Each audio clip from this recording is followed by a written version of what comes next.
നമസ്കാരം. ഇത് നമ്മൾ ഈ കാണുന്നത് സപ്പോട്ടയിൽ ഏറ്റവും വലിയ ഫ്രൂട്ട് ഉണ്ടാകുന്ന ഒരു വെറൈറ്റിയാണ്.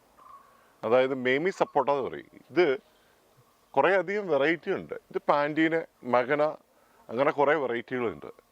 ഇതിനൊരു പ്രത്യേകത എന്താണെന്ന് വെച്ചാൽ ഇതിങ്ങനെ റെഗുലറായിട്ട് ഇങ്ങനെ ഫ്രൂട്ട് കിട്ടിക്കൊണ്ടേയിരിക്കും. അപ്പോൾ എല്ലാവരും പറയും ഇത് ഒരു വർഷം സമയം എടുക്കുമല്ലോ എന്ന്.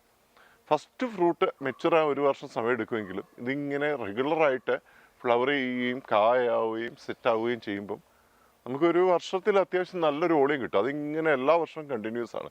ഇതിനെക്കുറിച്ച് ഒരു നെഗറ്റീവ് പറഞ്ഞ ഇതാണ്, ഒരു വർഷം എടുക്കുന്നു. പക്ഷേ അങ്ങനെയല്ല.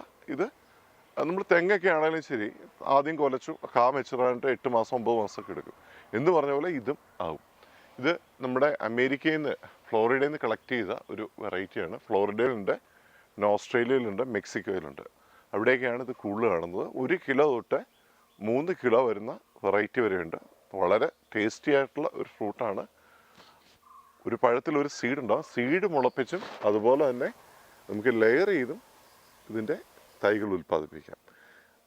നമ്മുടെ ഈ പഴം എന്തിൻ്റെ ഒരു പ്രത്യേകത വെച്ചാൽ വവ്വാല് കണ്ടമാനം എന്ന്, വവ്വാല് അണ്ണാനെ കണ്ടമാനം ഇതിനെ ആക്രമിക്കുന്നുണ്ട്. ഇത് കണ്ടില്ലേ, ഒരുപാട് കായ്കൾ ഇങ്ങനെ പൊഴിഞ്ഞു പോകാനുള്ള ഒരു കാരണം വെച്ചാൽ ഇവർ വന്ന് ഇതുണ്ട്, ഇതിലൊക്കെ അണ്ണാൻ കാര്യതാണ്.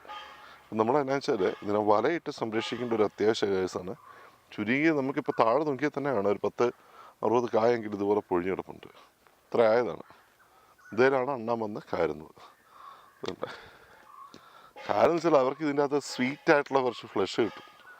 അത് കഴിക്കാൻ വേണ്ടിയിട്ടാണ് ഈ വന്ന് കയറുന്നത്.